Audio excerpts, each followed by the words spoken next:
Hello friends, technical class online offline classes में आपको स्वागत है।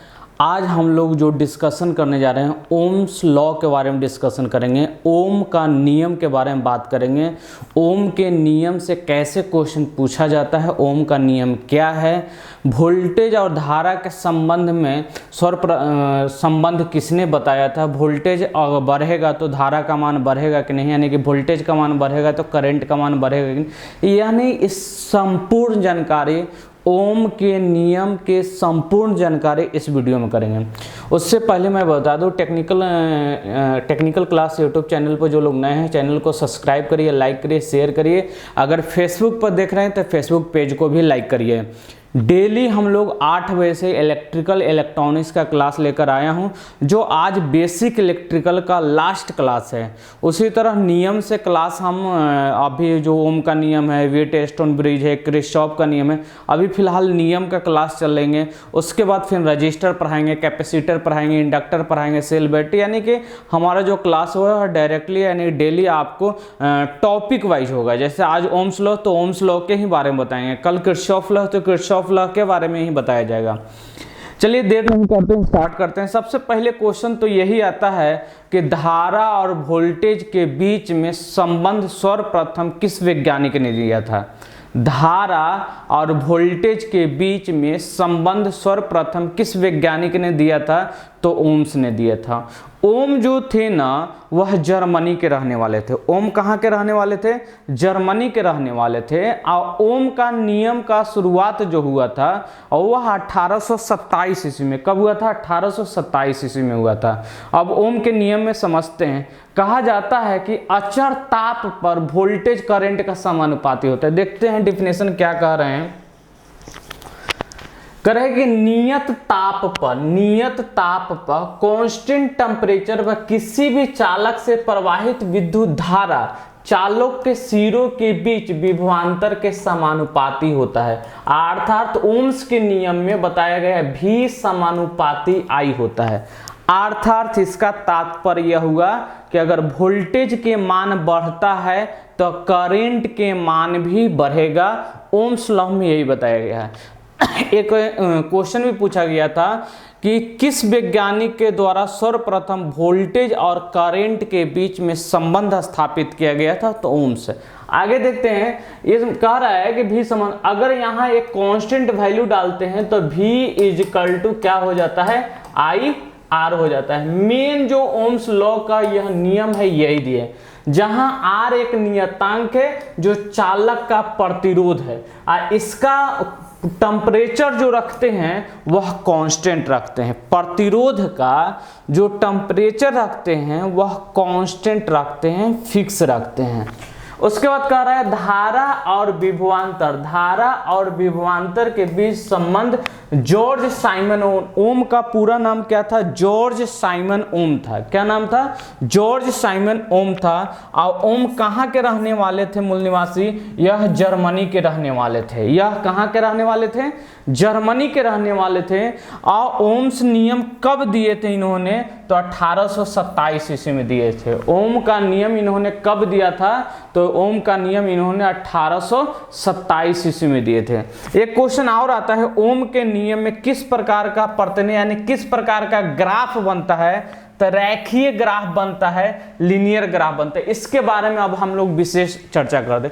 ओम्स के नियम में सर्वप्रथम उन्होंने जो प्रयोग किए थे, प्रयोग में क्या किया कि पहला स्टेज में उन्होंने एक लोड लिया और एक सेल जोड़ा। एक सेल जिसकी कैपेसिटी थी 1.5 वोल्ट, अब मान लीजिए कि एम्पियर है 0.5 एम्पियर के।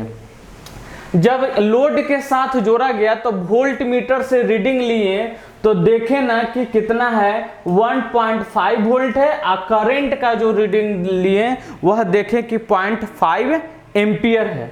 तो जब ग्राफ बनेगा तो देखिए वोल्ट मीटर यह वोल्ट से इंडिकेट कर रहा है, तो यहां पर आ रहा है, और करंट कहां पर मिलेगा, यानी कि इस पॉइंट पर मिल रहा है। दूसरा कंडीशन उन्होंने क्या किया कि फिर एक लोड के साथ क्या किया कि 1.5 वोल्ट है, 1.5 वोल्ट है, करंट का मान 0.5 एम्पियर है, 0.5 एम्पियर है। जब इसको चेक किए तो देखे कि यहाँ तो वोल्ट मीटर का रीडिंग बढ़ गया, यानी कि वोल्ट मीटर का रीडिंग 3 वोल्ट बता रहा है, यानी कि वोल्ट मीटर का रीडिंग इस पॉइंट पर आ रहा है, आप करंट का रीडिंग कहाँ, इस पॉइंट पर आ रहा था। तो यह इस तरह के ग्राफ बन गया।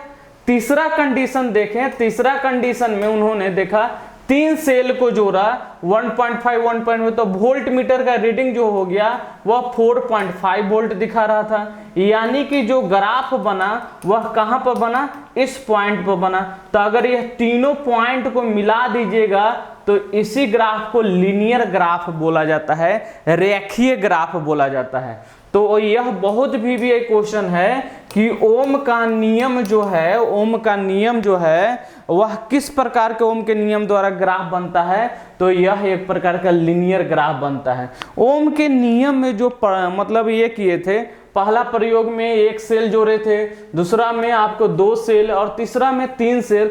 तो देखा गया, आप देखिएगा गौर से कि यहाँ वोल्टेज के मान जैसे जैसे बढ़ रहा है वैसे वैसे करंट के मान भी बढ़ रहा है। ओम्स लॉ यही हमें बताता है कि वोल्टेज का मान बढ़ने के साथ साथ करंट का भी मान बढ़ता है। अब उसके बाद आगे जो क्वेश्चन आता है कि ओम का नियम किस सर्किट पर लागू होता है, तो बहुत भी एक क्वेश्चन है, बहुत बार एग्जाम में क्वेश्चन पूछ चुका है। तो डीसी सर्किट पर लागू होता है। ओम का नियम कहाँ लागू होता है, डीसी सर्किट पर लागू होता है। और एक क्वेश्चन और आता है कि ओम का नियम कहाँ लागू नहीं होता है।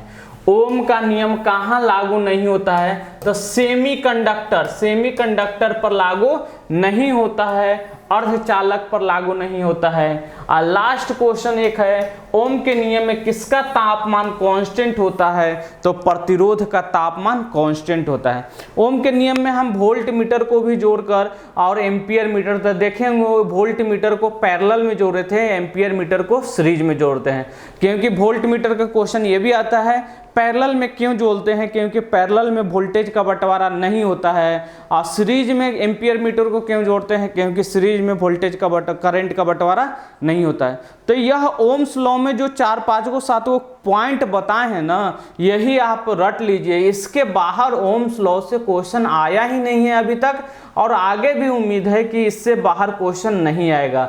जो आपको पॉइंट बताया गया है उसी पॉइंट को आप समझ लीजिए। ओम्स लॉ से यही 7 8 क्वेश्चन आपको आता है।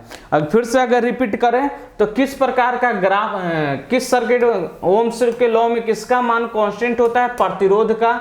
ओम का नियम किस पर लागू नहीं होता है, अर्धचालक पर। 2 क्वेश्चन ये। उसके बाद है ओम का नियम किस पर लागू होता है, डीसी सर्किट पर। ओम का नियम का ग्राफ कैसा बनता है, देखिए। यह अभी तक नहीं पूछा है कि किस देश के रहने वाले थे, इसका खोज 1827 ईस्वी में हुआ था। जॉर्ज साइमन ओम पूरा नाम था। यह जो फॉर्मूला परिभाषा है कभी कभी एग्जाम में पूछ देता है, इससे ज्यादा क्वेश्चन आपको नहीं पूछेगा। तो यह ओम्स लॉ था। अब उसके बाद आगे हम लोग अलग अलग लॉ के बारे में पढ़ेंगे, वीटेन स्टोनब्रिज पढ़ेंगे, किरचॉफ का लॉ पढ़ेंगे।